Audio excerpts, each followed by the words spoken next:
Saudações, companheiros. Meu nome é Vander. Eu tô aqui com o José Fernando. Hoje a gente vai começar mais um RevoluCast com o tema que foi escolhido por vocês, que é o genocídio negro no Brasil e os casos recentes que houveram aí, que a gente vai hoje comentar e analisar. Saudações, companheiros. Como o Vander colocou aí, a gente vai então dar início a mais esse podcast. E só lembrando que a gente, pela repercussão que está tendo, que também está dentro desse que a gente vai falar hoje, que é a questão do povo negro, a luta do negro no Brasil, a gente vai fazer um podcast extra aí, né, sobre o Carlos Marighella, por conta da repercussão que está tendo. Então, esperem aí que a gente vai fazer esse episódio. E antes de qualquer coisa, só para começar, eu já vou dizer que eu sou negro, o José Fernando é branco, mas isso, em hipótese alguma, impede que a gente fale ou analise qualquer tema, mesmo que seja um tema que não é do nosso domínio. Por exemplo, se a gente estivesse falando sobre a condição da mulher ou do homossexual, a gente abordaria o tema da mesma forma. É lógico que, sendo negro, mulher ou homossexual, você faz parte de uma minoria e você tem uma visão única por fazer parte daquela minoria. Então você tem experiências, você tem pontos de vista que alguém que não faz parte da minoria não tem. Mas isso não desqualifica ninguém a falar sobre o tema. Ao contrário das teses que têm sido desposadas aí muito popularmente, não do lugar de fala, porque isso também já foi deturpado, mas quando o pessoal usa esse termo, né, o lugar de fala, geralmente o pessoal usa isso para se referir a uma suposta autoridade maior para se falar do tema. E, por exemplo, discordo completamente dessa tese. Eu acho que isso não faz o menor sentido usar o termo lugar de fala dessa maneira e, de certa forma, mesmo privar as pessoas de falarem a respeito de um assunto que elas podem não terem um impacto particular disso, mas elas podem sentir o impacto social disso e podem comentar como elas sentem e elas entendem. Então a gente vai fazer o programa dessa maneira, porque a gente entende que não sendo negro ou sendo negro, não importa. O que importa é analisar o problema social e dar um parecer sobre isso, que dê luz sobre qual que é a origem e os problemas que decorrem disso, né? O que a gente vai tentar fazer é justamente isso. Sim, é perfeita essa colocação aí, é o que a gente pensa mesmo. A gente não está alinhado com essas ideias aí, que são ideias que vêm da academia, né, que vêm da universidade, muitas vezes norte-americanas e europeias, são importadas aí, muitas vezes, como o Vander assinalou, elas perdem aquela coisa de origem dela, acaba sendo usada até de um modo reacionário, para se falar assim. Depois eu vou contar um caso, mas uma coisa pessoal que aconteceu nesse sentido, né? De como esses grupos eles estão indo para o isolamento com esse tipo de política que eles estão levando a cabo, né? E como isso aí é errado para o movimento das classes operárias, das classes subordinadas, né? Dentro do capitalismo, e como isso aí, na verdade, é contraproducente para a pauta que eles têm mesmo. Então, acredito que depois disso, a gente vai começar, então, falando aí dos casos recentes de extermínio, que antes não fosse uma política de Estado. Sempre foi. Isso aí desde de antes da abolição. Isso aí é assim mesmo. Com a República e depois com os governos militares, esse negócio aumentou o tom. A vida do negro, ela sempre foi colocada numa condição subalterna na sociedade. Isso aí é um problema de classe, é um problema que o capital não vai conseguir resolver, nem com as legislações que ele pretende fazer, porque na verdade são eles que propõem essa estratificação. E a gente vai explicar as raízes históricas disso. Dizem por aí, a carne mais barata do mercado é a carne negra. Só para iniciar, a gente contextualiza o porquê que o tema ficou mais aparente agora, com o caso do Pedro Henrique Gonzaga, o rapaz de 19 anos que foi morto lá no Extra. O que aconteceu naquele caso é muito importante. Quem viu as cenas ficou chocado, mas houveram várias comparações entre o que ocorreu com o Pedro Henrique e o que ocorreu com o cachorro que morreu no Carrefour, que foi um caso, digamos, até que semelhante, porque é um abuso contra a vida. Sim. Só que a gente teve aí uma comparação de repercussão, de como aquilo foi encarado. A vida do cachorro, como é um animal supostamente inocente, que não tem nenhuma malícia, ela foi encarada como uma brutalidade, uma coisa desumana e tudo mais. Já a vida do Pedro Henrique, que é um nosso companheiro aí, nosso companheiro de espécie, pelo menos, foi tratado de outra forma. Sempre que ocorre um caso assim, tanto com mulheres como com homossexuais, o pessoal pergunta, mas quem que é esse cara? O que ele fez para merecer isso, né? Aconteceu com a mulher que foi espancada, né? Que conheceu o cara no Tinder, muita gente foi... Ah, sim, a mãe de um dos Grace lá, né? Isso, ela foi espancada e o pessoal... Corajoso o cara, né? Então, o pessoal pergunta, mas como assim? Por que essa mulher foi espancada? O que ela estava fazendo? Eu já vi isso acontecendo. E em outros casos também acontece. E no caso do Pedro Henrique, mesma coisa. Foram puxar o histórico do cara, descobriram que ele era usuário de drogas e tudo mais. Aí pronto. Aí acabou. Aí o cara já começou a ser avaliado de outra maneira. A morte dele já passou a ter um outro valor. Então, assim... o que a gente vai discutir também hoje é sobre o que é o valor da vida do negro na sociedade, porque às vezes o pessoal acha que isso é uma coisa em abstrato, né, o valor da vida, mas isso altera bastante. Existem considerações que se pode fazer a respeito do quanto vale a vida de uma pessoa que mora na periferia, e eu digo aqui pessoa mesmo, negra, branca, mulher, homem, ou de uma pessoa que mora, por exemplo, em Higienópolis, no centro de São Paulo, e que é uma pessoa privilegiada, que tem todo acesso a recursos e tudo mais. Então, assim, só para deixar claro isso daí, eu destaquei um ponto só no caso do Pedro Henrique, que foi a fala do delegado, que ele falou assim, ele se excedeu na legítima defesa. Fala do Cassiano Conde, que é o responsável pelo caso. E aí, eu fiquei meio maluco, porque depois a matéria que eu li fala que ele vai responder em liberdade por homicídio culposo. Quando não há a intenção de matar.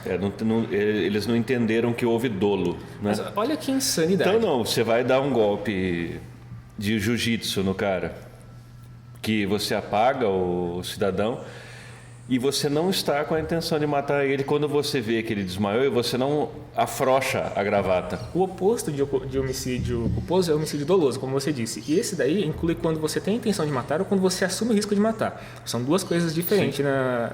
Quer dizer, são duas coisas que são diferentes, mas levam ao mesmo caminho, que é o homicídio doloso.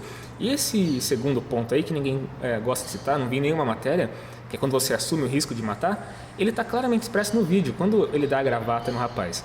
O rapaz está no chão, inconsciente, imóvel, imobilizado, com a mãe dele do lado dizendo para ele assim, solta o rapaz, que a gente está aqui, ele não vai fazer nada.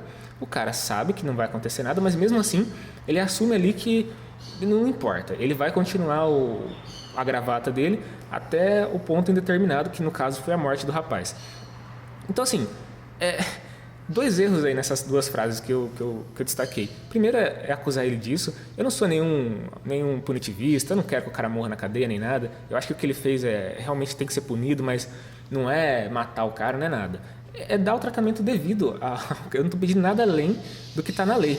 Se é para acusar o cara de alguma coisa, acusa ele de homicídio doloso, que é o que ele fez. Se é para dizer que ele cometeu algum crime, não vem passar pano que o cara agiu em legítima defesa. Se exceder em legítima defesa, é o mesmo que dizer que o cara tinha era legítimo ele se defender daquela forma, mas ele passou um pouquinho do ponto. Que porra é essa que o delegado está falando? Super abstrato, não tem sentido isso aí. Não, isso não existe. Enquanto coisa jurídica. Resta claro, companheiros, que esse coxinha aí, esse fascista, ele teve sim a intenção de matar o rapaz. Bolsonarista, inclusive, né? Então, claro, assim, depois caiu a ficha do cidadão lá, é cidadão de bem. Né? Como a gente está preparando um dossiê aí com todos esse pessoal, esses eleitores bons que queriam a volta dos bons costumes. O bom costume a gente pode entender que é matar jovem, né? com golpes marciais e tudo mais. Esse povo aí, inclusive aqueles que se comoveram pelo cachorro, note aqui, os defensores dos animais aí. Eu tenho cachorro, gosto de cachorro, o Wander também. A gente adora os animais, entendeu? Só que a gente não está entendendo por que não houve essa... Eles boicotaram, teve uma comoção enorme. Eles pediram para o cara até ser enforcado em praça pública lá. E esse cara aí, a ideia é que você relativize a atitude dele. Pô, é um cara... E assim, depois, eu estou me adiantando, mas a gente vai falar disso aí. A gente pode ver que o próprio juiz golpista Moro, né, que agora é ministro, ele diria que é um nervosismo. O cara estava... Como que é? Excusável. Medo, emoção. Isso. Foi agido por emoção, o cara não controlou. Então a gente pode entender que a subida do governo fascista e anterior a ela, a polarização do país, ela vai causar um pico nessas ações violentas. A gente entende que isso aí não é um caso isolado, é um erro, a gente está assinalando que é um erro você entender que isso aí é um detalhe, aconteceu, foi esse cara, que ele às vezes é um cara muito forte, muito burro, o que deve ser fato, mas não explica o problema. Não, isso aí é uma coisa que é uma política de Estado, como a gente pode ver no Rio de Janeiro já com aquele fascista do Witzel. Então, não adianta a gente querer relativizar o negócio. A gente tem que ir do campo do direito, o Wander já assinalou que está sendo relativizado. Como assim? Culposo? Culposo é, sei lá, você esbarrou numa pessoa numa escada, ela caiu, quebrou o pescoço e morreu. Aí é um homicídio culposo. Agora o cara vai lá, ele dá um golpe que é letal. O cara tá solto. Falaram que o moleque estava até com a mão roxa já. O pessoal avisava, os populares do lado avisavam, gritavam para o cara soltar. Disse, não, ele queria matar mesmo. Eu até tentei escrever um artigo sobre isso, infelizmente não vai acontecer, porque eu não consegui. É um caso que mexia muito com meu psicológico, sempre que eu tentava escrever eu ficava bolado e parava. Mas, assim, mereceria uma análise mais detalhada sobre o que aconteceu, do ponto de vista jurídico e social, mas dessa vez não vai sair, a gente vai ficar no podcast mesmo. Seguindo a pauta, a gente tem um outro caso que aconteceu, que a gente só vai passar também, porque eu não tenho muitos detalhes do que ocorreu.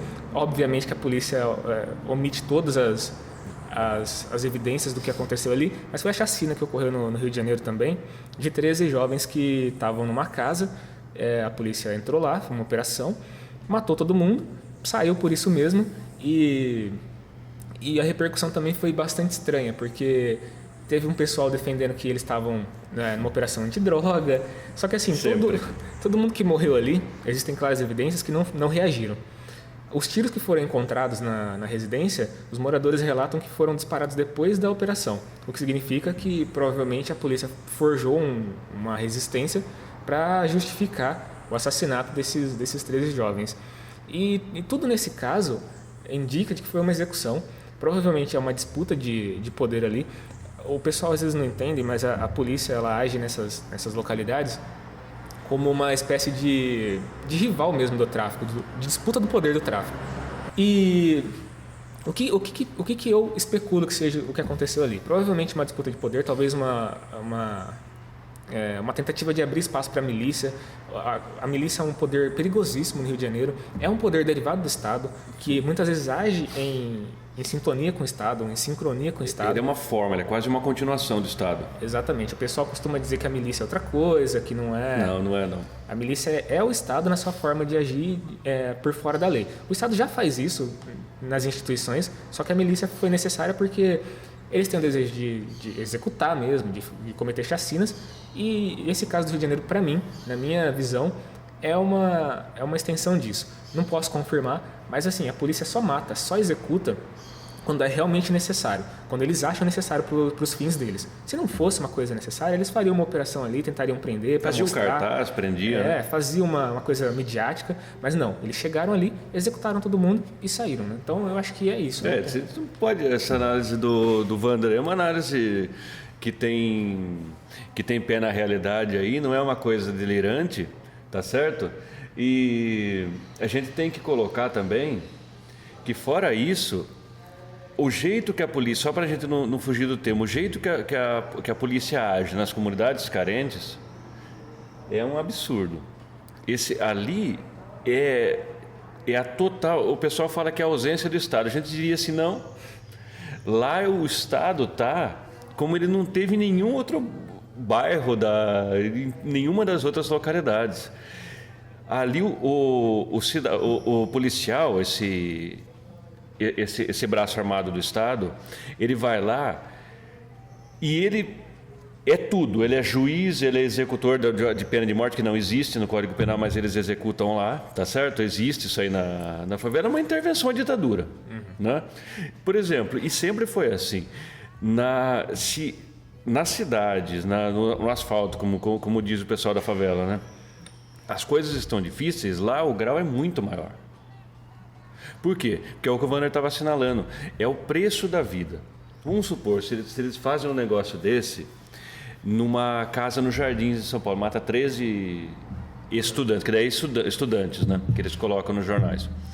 Você imagina o tamanho da repercussão. E eu acredito que ia ter coisa internacional. Esses caras iam... até para Guantánamo lá, o Trump vinha buscar de avião no Air Force One lá. Então, assim, eu acho que o Wander queria complementar isso. Não, é só uma dica para os companheiros, que eu acho que todo mundo já viu o filme Tropa de Elite, que mostra um pouco disso. O primeiro, né? O segundo é um pouco diferente, mas o primeiro tem uma cena em que um cidadão lá, ele faz parte de uma ONG, acaba morrendo na favela, executado, né? E aí você vê o que a classe média faz quando isso acontece. Eles vão para a rua, fazem passeata, fazem camiseta. E é muito louco isso, que é exatamente o que você estava falando, né? Só queria complementar que eu concordo em gênero, número e grau. Se acontecesse isso nos Jardins, em Higienópolis, em qualquer lugar ali, os caras iam fazer passeata, iam chamar a ONU, iam chamar o Papa, eu não sei o que ia acontecer. Mas aí eles iam entender, eles iam falar, você viu, a polícia mata. Aí eles iam entender isso aí. Sim. Eles iam entender o cotidiano da favela. Liga aí. A carne mais barata do mercado é a carne. A boca só se cala quando tiro a sete. Eu sou o sangue, o defunto, no chão da favela, a oração da tia. Sem comida, o mendigo com a perna cheia de ferida. Bom, a gente vai passar dos casos para um exemplo concreto aí que está ocorrendo, que é a tentativa de institucionalizar finalmente esses casos de homicídio na favela, que é o projeto fascista do Sérgio Moro, que é outro fascista também. O pessoal, só explicando também minhas colocações aqui, nossas colocações, a gente chama de fascismo ou de atitude fascista uma que use a força ou a coerção como maneira de fazer política, de oprimir o povo. Então, quando a gente chama alguém de fascista, não é uma colocação leviana nem à toa. O que o Sérgio Moro está propondo estabelece exatamente isso. Ele coloca a violência como algo que pode ser mediador das relações sociais. Isso é fascismo. Você não pode usar a opressão, a coerção, como uma maneira de fazer política social. E é o que o Sérgio Moro está propondo. Quando ele propõe esse excludente de ilicitude aí, eu vou ler a frase do texto dele, que eu acho que basta ler para vocês entenderem. As palavras do projeto Sérgio Moro. O juiz poderá reduzir a pena até a metade ou deixar de aplicá-la se o excesso decorrer de excusável medo, surpresa ou violenta emoção. Então, o que o juiz pode fazer diante de uma ação como a dos 13 mortos no Rio de Janeiro? Os policiais podem alegar que eles estavam sob forte estresse, que estavam fazendo uma operação policial, é óbvio que existe estresse mesmo, eles podem ser alvejados e abatidos. Então, o juiz encara aquilo ali como um excusável medo ou violenta emoção e simplesmente ele vai lá e absolve todo mundo. Então, assim, o que o Sérgio Moro está fazendo com esse projeto anticrime, que é uma agressão e que provavelmente vai passar, é dar carta branca para que os policiais que já fazem isso com relativa liberdade, eu acho que com mais liberdade ainda do que é aceitável, que eles possam finalmente começar a matar, entrar na favela e matar sem nenhuma punição. Assim, não existe outra palavra, não existe outra expressão ou definição para isso que está acontecendo do que uma escalada do fascismo. Se os companheiros não ficarem espertos, vão acordar num dia de manhã com uma operação policial na sua própria casa e não vão entender como que isso chegou a esse ponto, né?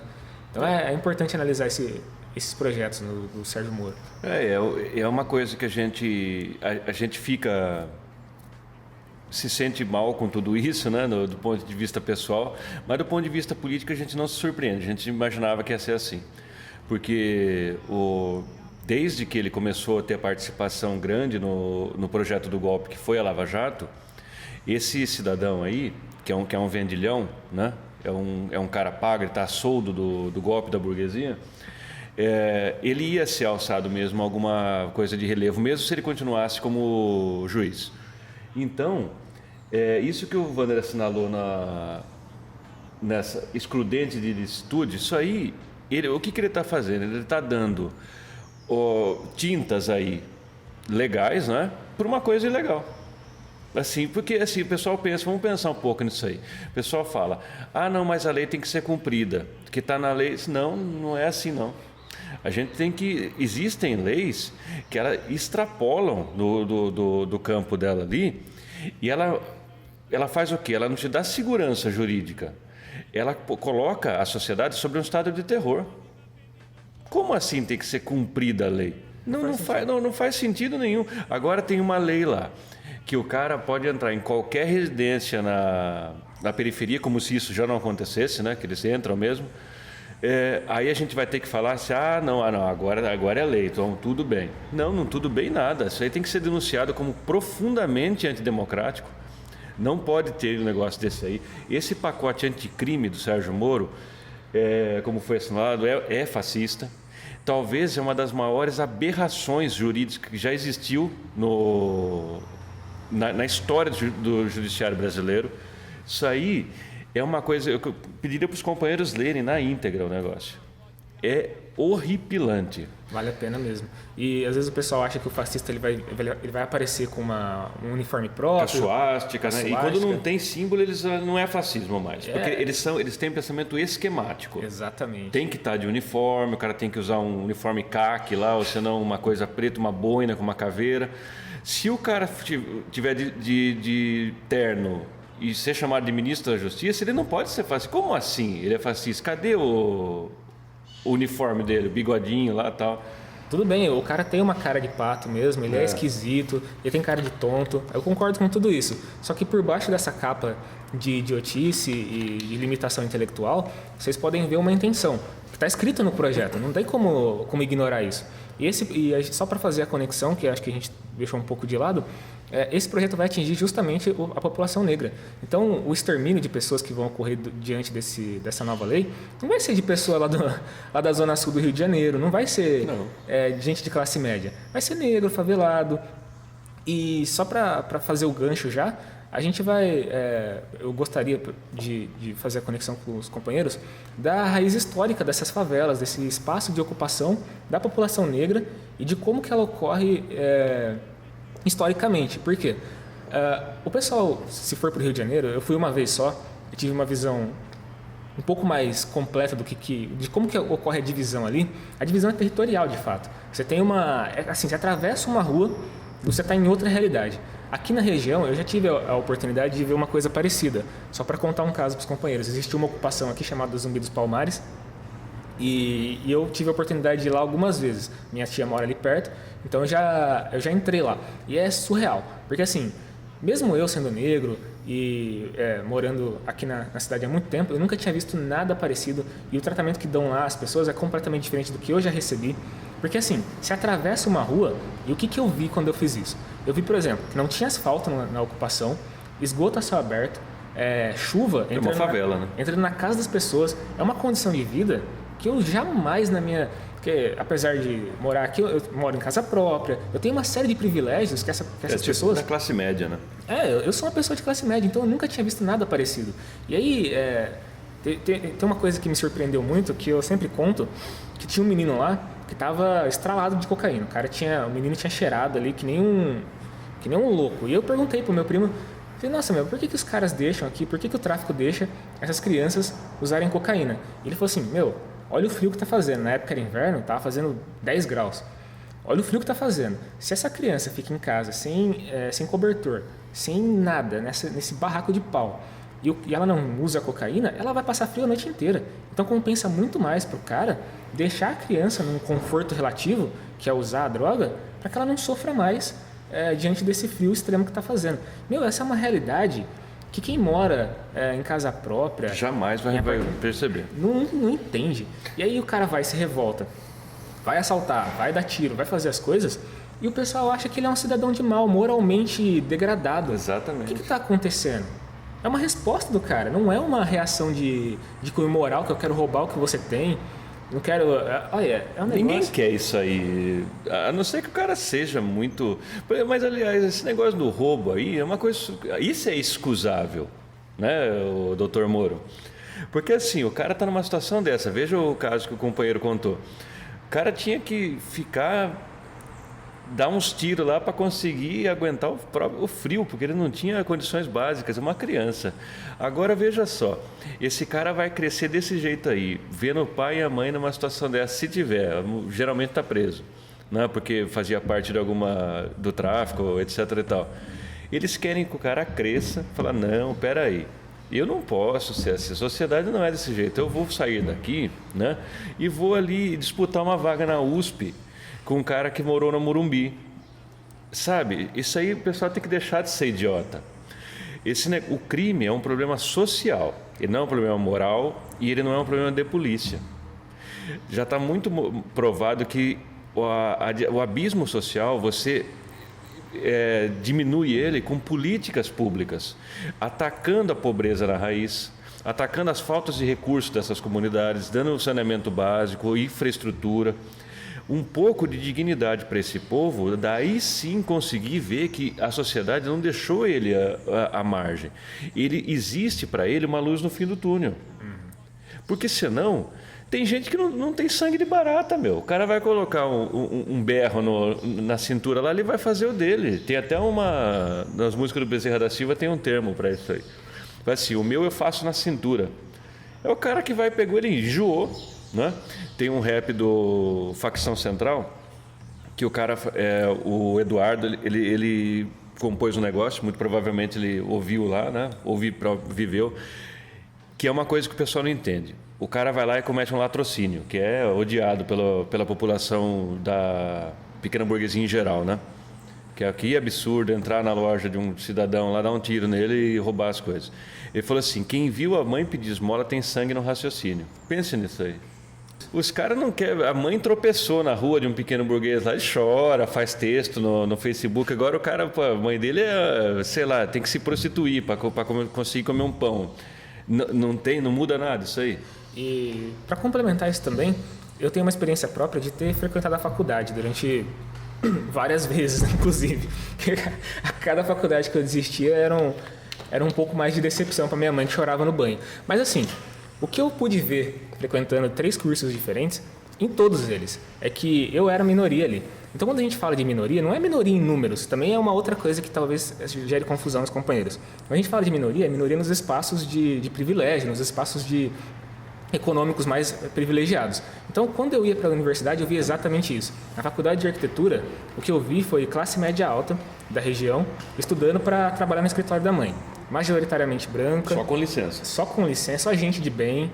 Assim, eu era ali uma coisa anormal, eu era quase um unicórnio dentro daquela sala de aula. No curso de Sistemas de Informação, a mesma coisa, só gente classe média, um pouquinho, tinha até um outro negro naquele curso, mas assim, era também raridade. E por fim, no curso de História, a mesma coisa. Eu era eu e mais acho que 3 pessoas que poderiam ser consideradas como negras ali naquela sala. E, o que você vê é isso, os espaços estão reservados. No curso que eu fiz não tinha nenhum. Então, olha que loucura. É normal ter 50% da população de uma etnia e você não vê ela representada nos espaços privilegiados? Então, porque isso aí é bom de deixar claro, os negros são maioria no Brasil.